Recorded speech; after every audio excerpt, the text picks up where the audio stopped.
इसके साथ साथ करनी सेना और हनुमान बेनीवाल का जो विवाद है वो भी बढ़ता जा रहा है। करनी सेना ने 8 तारीख को अल्टीमेटम दिया हुआ है कि वो हनुमान बेनीवाल को नागौर में ही सबक सिखाएंगे। उधर हनुमान बेनीवाल ने कह दिया है कि इंतजार की जरूरत नहीं है, वहीं पर मिलूंगा।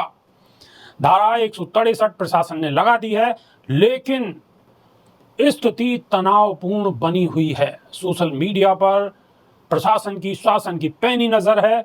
लोग इकट्ठा ना हो, कोई अप्रिय घटना ना हो, इसीलिए कानून व्यवस्था चाक चौबंद करी गई है। नमस्कार, स्वागत है आपका। मेरा नाम है विपिन बेबाक।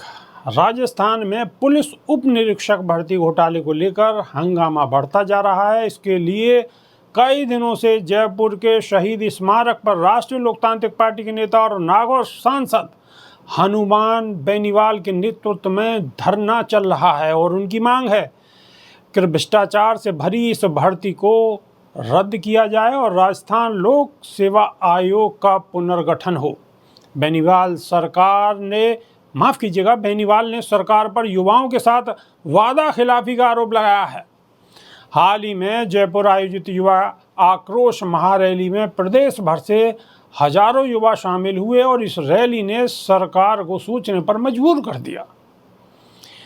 बेनीवाल ने कहा है कि भजनलाल सरकार ने चुनाव से पहले युवाओं को नौकरी और पारदर्शिता के वादे किए थे, लेकिन सत्ता में आने के बाद ये वादे भूल गए। उन्होंने कहा है कि युवाओं का भरोसा टूट रहा है, लेकिन हमारा संघर्ष सरकार को झुकने पर मजबूर करेगा।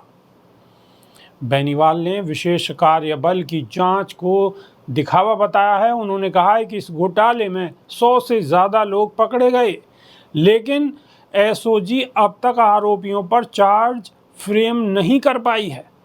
इससे कई आरोपी जमानत पर छूट गए हैं। बेनीवाल ने एक पूर्व आईपीएससी सदस्य रामू राम रायका के बेटे बेटी का जिक्र किया, जो कथित तौर पर फर्जीवाड़े से एसआई बने। सुप्रीम कोर्ट में रायका की बेटी की जमानत सुनवाई के दौरान सरकार की ओर से कोई वकील तक नहीं भेजा गया। इससे सरकार की मंशा पर सवाल उठ रहे हैं। बेनीवाल ने आरोप लगाया कि सरकार भ्रष्ट तंत्र से बने थानेदारों को बचाने में जुटी है। उन्होंने कहा है कि मेहनती युवाओं का हक छीना जा रहा है और सरकार चुप है। बेनीवाल ने चेतावनी दी है कि उनका आंदोलन तब तक जारी रहेगा जब तक भर्ती रद्द नहीं होती। इस घोटाले ने राजस्थान के युवाओं में भारी नाराजगी पैदा कर दी है। बेनीवाल ने कहा है कि सरकार को युवाओं की ताकत को समझना होगा और उनके हक के लिए ठोस कदम उठाने होंगे। इसके साथ साथ करनी सेना और हनुमान बेनीवाल का जो विवाद है वो भी बढ़ता जा रहा है। करनी सेना ने 8 तारीख को अल्टीमेटम दिया हुआ है कि वो हनुमान बेनीवाल को नागौर में ही सबक सिखाएंगे। उधर हनुमान बेनीवाल ने कह दिया है कि इंतजार की जरूरत नहीं है, वहीं पर मिलूंगा।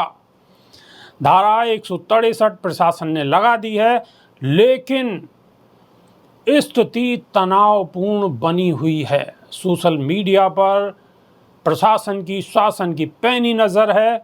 लोग इकट्ठा ना हो, कोई अप्रिय घटना ना हो, इसीलिए कानून व्यवस्था चाक चौबंद करी गई है। लेकिन 8 तारीख का देश में युवाओं को बेसब्री से इंतज़ार है। अभी के लिए सिर्फ इतना ही। नई वीडियो में फिर रूबरू होंगे। बहुत बहुत शुक्रिया, धन्यवाद, नमस्कार।